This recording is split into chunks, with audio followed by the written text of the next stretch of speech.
we want to welcome our final guest for tonight. It's romance author Yahrah St. John. And she's also wearing her t-shirt. And we want to welcome her to Black Authors Matter TV. The lips are popping. Come on, Yahrah. Yes.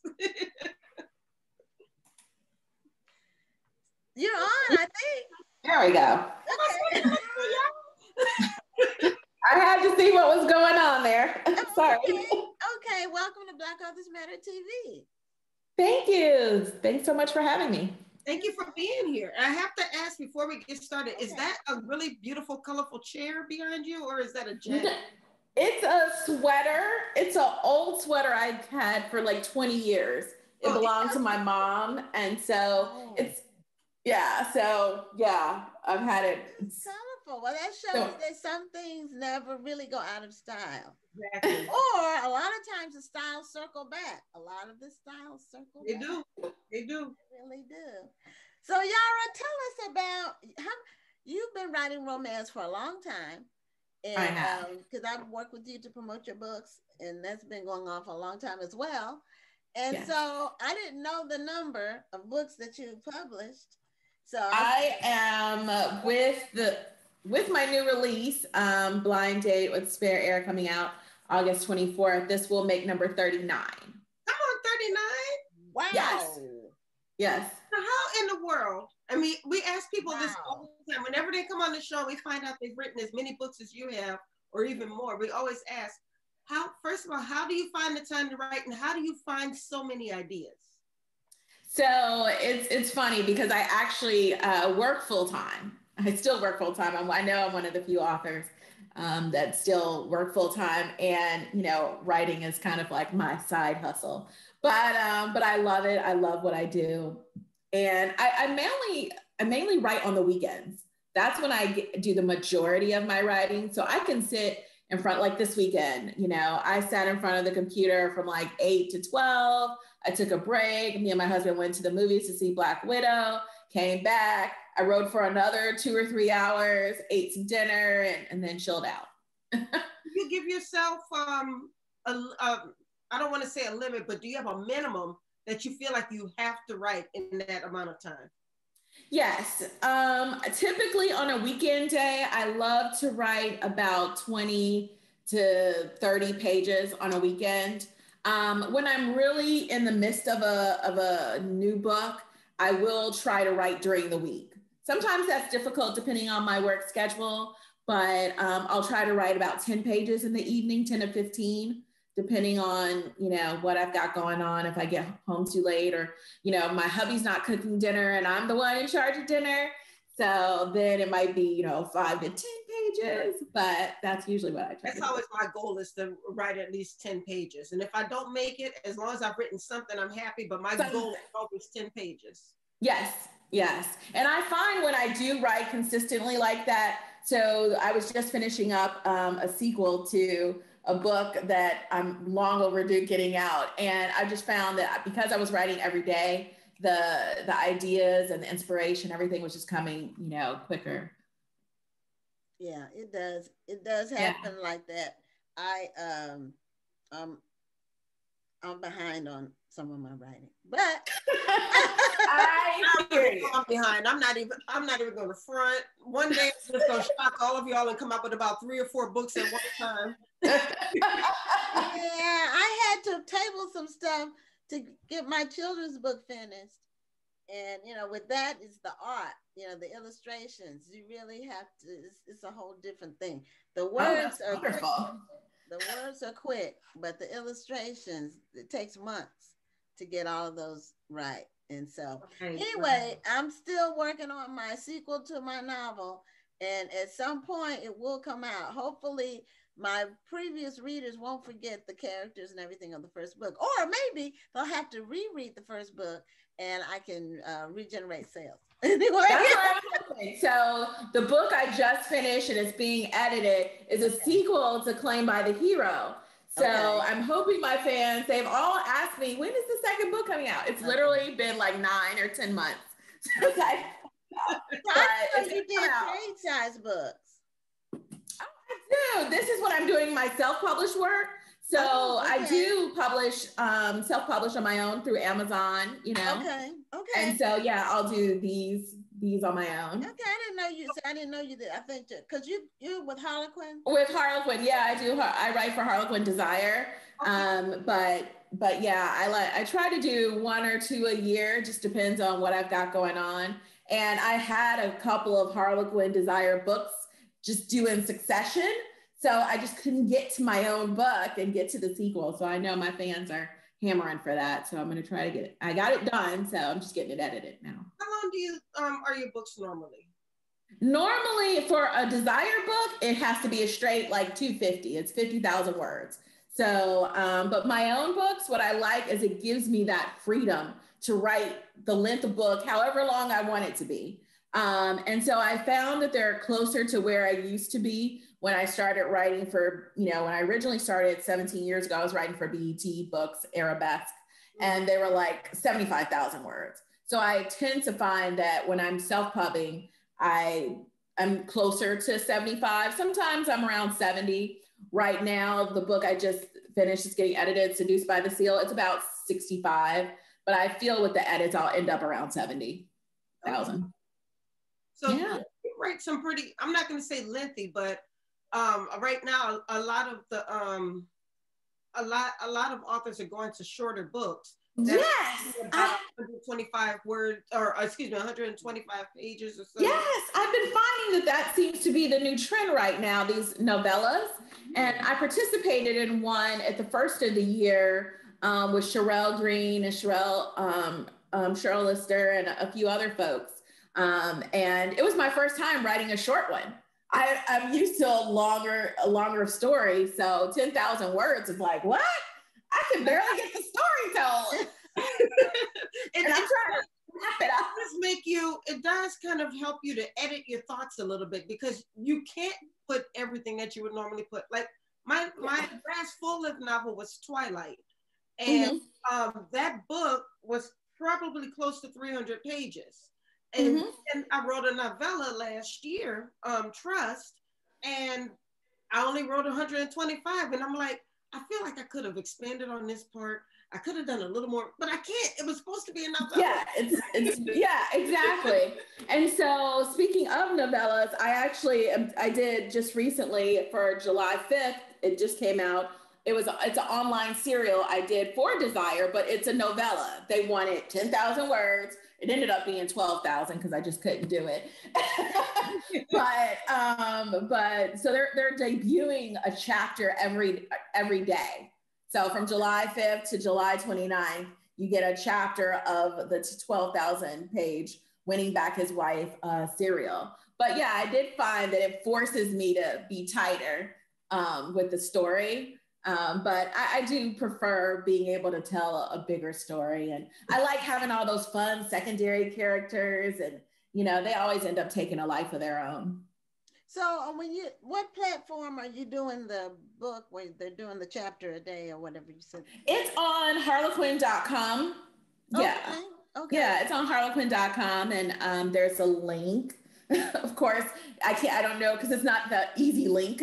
Well, that's okay. I mean, but it is on harlequin.com, and you can get it through Book Breaks as well. So if you download their app, Harlequin has an app called Book Breaks, and you can just pull it up and it comes right on your phone. It's like an easy read that way. That's fun. Yeah. So yeah, I'm enjoying doing that, but I'm finding that more authors are doing those shorter books. So it's very interesting, new trends. But it's going to stick with the longer ones. Yeah. I mean, a good book is a good book. And, you know, we had a guest on, Rand Walker. Yes. It was about 8 weeks ago, I want to say, I'm guessing. And he had short stories, but they were called, was it mini stories? Micro stories? Micro fiction. And micro fiction, okay. They were stories of 100 words. Paragraph long. That's it? Yeah. Wow. Okay. It was interesting. Very interesting. He won the Author of the Year in that micro, you know, Black man. Because all of our guests have been Black. We celebrate our first anniversary next week. Our 1 year anniversary. Congratulations. I'm wearing my t-shirt. Yeah, I see it. And he was saying that we've had some really interesting guests. We've the only non-African American guest we've had was a publisher that publishes mostly African American titles. Okay. And I honestly I didn't know she wasn't black. Yeah. So when I Okay. invited her, she asked me, was it okay that she wasn't black? And I said, oh, I didn't even know you weren't black. But yeah, sure, that's fine because you That's publish great. African She American supports titles. Black It's great. authors, so it worked out. It worked And out what great. and what I'm liking and seeing right now, you know, it's a shame that you know, something specific had to happen last year for them to, you know, to wake up to diverse voices. But it is nice to see that more publishers want diverse fiction and are, you know, getting a variety of, you know, African American authors. Because when I first started writing for Desire 3 years ago, it was three of us. It was me, Reese Ryan, and Zuri Day. And now they've added a host, a ton of other African American authors to the Desire line. And so I'm very excited to see that. And I think Laquette had a plus, they had a plus size. I just saw a cover of hers and that was really cool. That was really great. So. Yeah, we are in the season where Black voices appear to be in demand, and Yes. not only just with books, but with if you go to streaming, if you go to Hulu or Netflix or Amazon, they'll have Black voices or whatever. They'll have a Yeah, so it's wonderful to see. It's a too long, but wonderful to see. Yeah, I tell people this has happened before. Take advantage of it as much as you can while it's happening because it never lasts. I mean, it does now. It could be different this time. I believe that history is the best indication of the future. Yeah. The past is is the best indication of the future. So, but there are we're getting calls for this show and from the festival. We're getting more interest from that's fantastic and other entities to support the show, to provide sponsorship, authors. So, and it's virtual, so it really makes it easier for it's us. easy. Next year we will be in person unless something really bad happens with COVID. We really don't know, but we're planning for in person next year. Oh, fantastic. Yeah, tell us about who's your main character. Is it so for the new book, Blind Date with the Spirit Air, again, it's coming out August 24th, 2001. New book, you heard it. Right. What was that? I said it's a brand new book. They heard it here. Brand new book, yes. And it's the second book. So it's a follow-up to the first book that in the series, the Lock It Up Tuxedo Park series. And what's cool about it is it's about a Black family that owns a football team. And, you don't get to see that a lot or ever. So, and I was just, the idea came, I don't know why, it's going to probably, a couple people will laugh, but I don't know, the whole Trump thing last year, I was like, he had all his family involved with everything, every part of his business. And so I was just kind of thinking about that. And I was watching one of those football movies. What was it? Oh gosh.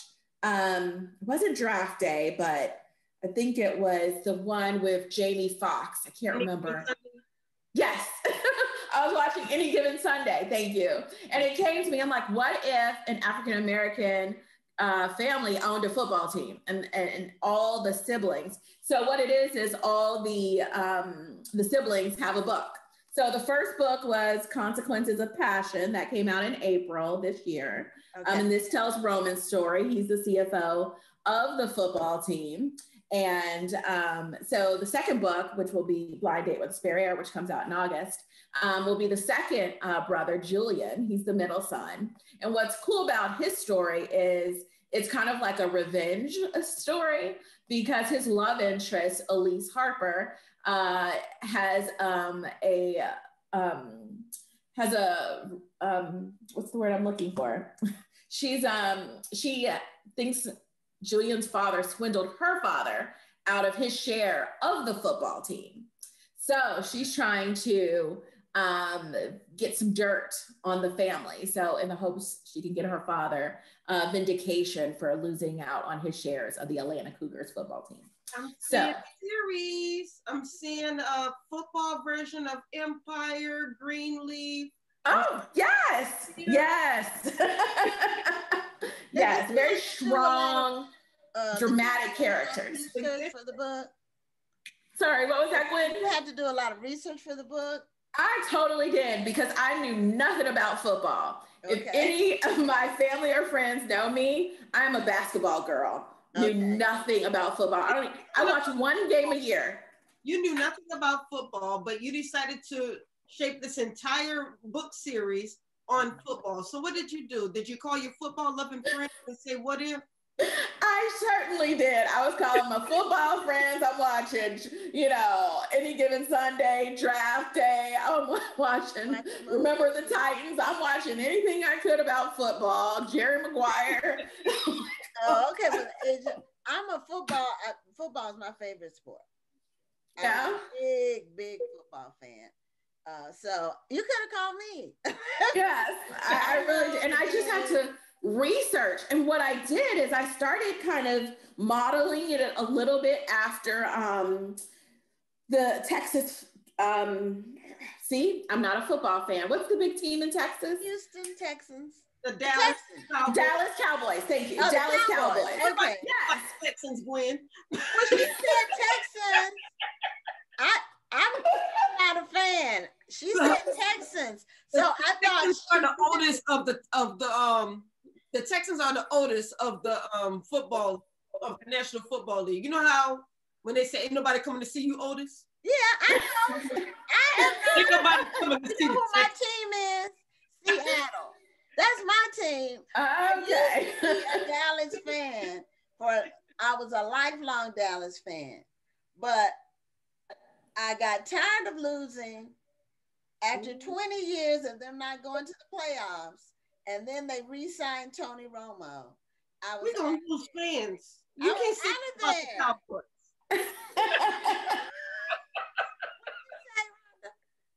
We're gonna lose viewers. You can't say that about the Cowboys. I know, people love the Cowboys.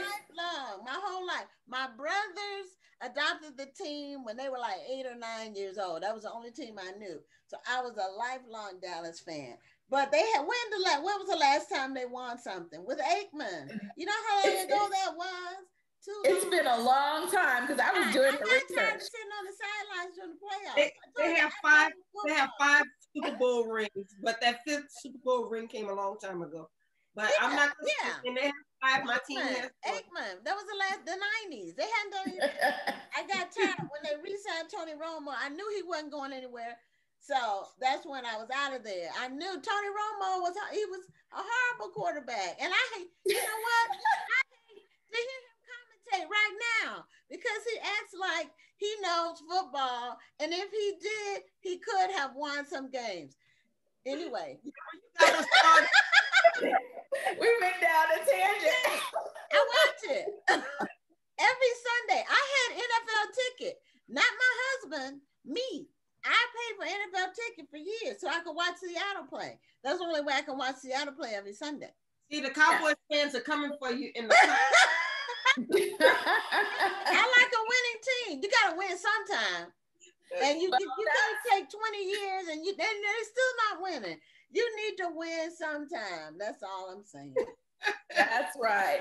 When I adopted them, they were winners. That's why I was great. That's why I was happy to sign on. My brothers liked them. They were winners. So I'm used to winning. Now when you go 20 years and you don't go to the playoffs once and you lose. Really got to start out of there. Anyway. I know. Back to blind date. Back to blind date. What you'll find interesting is that each of the kids have a role in the company. So, Roman's book, he's the CFO. Julian's book, he's the team doctor. The next book, Holiday Playbook, coming out in December. Gianna's like the publicist for the company. And then Xavier's book will be next year. And he was the quarterback or former quarterback because he's going to get injured. So how many siblings are there? There's 4. There's going to be, so it's 4 books in the series, Lockets of Tuxedo Park. 3 of the books will come out this year. So, and then the next one will come out next year. But yeah, I had to do a lot of research. I didn't know any football lingo. I didn't know yards. I was like reading up. I was looking at the at an outline of who does what. What's a wide receiver? I mean, I absolutely. Wide receiver. Wow. You needed a lot of beta readers for this because you needed to make sure that your story was realistic. Yes, that's. Well, for your other books, if you haven't written all the ones in the series, you can always watch the NFL channel too. Okay. A couple of shows that they talk, it's all football, and that that might help you. Because I've got one more book to write. Yeah, so the NFL channel should be on your cable network. Okay, and I've got it. So I'll definitely be looking up that. So yeah, I love doing the research. That's actually the fun part because I find something really interesting or intriguing that I didn't know about. And one thing I always do, and you can probably find this in a lot of my books, is I love to travel. So my characters will probably go somewhere. Cabin, a Caribbean getaway, something. So, if any of my fans are listening, you'll probably be going through the book like, oh, where did this character go? So this time, I see some of your pictures when you travel. Yeah, so I always try to post them to, my Facebook page. So in this one, it's Jamaica, and you'll get to hear lots about Jamaica. And why? Because me and my husband went to Jamaica and had the best vacation. Where'd you go? We went to Sandals. We went to the Sandals in Sandals South Coast. Stayed there for 7 days and just got treated like royalty in an ocean view room. And yeah, it was lovely. It's nice. I've been on cruises though. I've been to Jamaica on cruises. It's cruise stops. So yeah, Ocho Rios and everything. Ocho Rios, Falmouth. I'm planning on going to Montego Bay in a few months. Yeah, I've been there too. It's nice. It's very nice. Very, very touristy. Yes. Beautiful scenery. Beautiful scenery. Yeah, so definitely. you recently got married. Well, somewhat recently. So it feels like we still feel like newlyweds. It's been 4 years, but it feels like we're still newlyweds, because it was so great. I had such a great time planning the wedding, and I and that's why you probably seems like it was so new because I was posting pictures. Here's my wedding. What do you think of this dress? Here's the flowers. Here's the, I tried to get the readers all involved so they knew everything that was going on in the wedding. I had a blast planning it. Story. What? That's how they become invested in your story. So that's a good thing. Oh yeah. Yeah. When I went to a couple of events. I think I went to a Brab event and they were like, oh my gosh, just enjoying seeing all the wedding stuff. So, I always try to include fans. Mm-hmm. So do you consider yourself to be a romantic yourself? Is that why you write romance, or do you just like to write? And I've always loved romance, and I think it came from, and I guess I consider myself a romantic because, I'm always coming up for stuff with my husband. I say I'm, the event planner in our relationship. But I think it came from, and I'll probably age myself because maybe the new generation don't know about soap operas, but me and my mom used to watch soap operas all the time. And I know they're off TV, but I was all about all my children and One Life to Live. I think General Hospital is still on. So I just kind of got hooked back then. And then, before we had a lot of African-American romance books, I was reading Jackie Collins and Danielle Steele and all those books back then, Mm-hmm. Yeah. And so I just kind of got hooked reading them. And then I was like, I can do that. Yeah. But it took me a while because I started writing when I was 12 and I was writing all these short stories and everything like that. I wrote for my newspaper and all that fun stuff. But, then you kind of, life takes you down a different angle. Right. But that love of writing was always there. And then there was what was it? The RT convention was here in Orlando. And Brenda Jackson, because she's in Jacksonville, and I got to meet her all those years ago. And she's like, why aren't you writing? She's like, you telling me you've been writing since you were, 12, 13 years old. Why aren't you here at this conference and having a published book? And I was like, you know what? You're right. And, that was almost 20 years ago that it was here in Orlando. And it took me a couple of years, but I finished that book and got myself published. Yeah, there's so many times that people are encouraged by other authors, Yes. Right. And that's really good. Well, I love when authors share, because it does make people feel encouraged to write. And everybody doesn't do that, but when an author feels enough to actually share and encourage an up-and-coming writer, and then that up-and-coming writer becomes a successful author, that's a beautiful thing. Yeah. And the reader's only going to read one book. Yeah. Right. Readers want to read a good book, and then they want another good book to start. Yes. So they want to have a constant queue of good books. So there's lots of room for many voices, exactly, styles and imaginations and everything.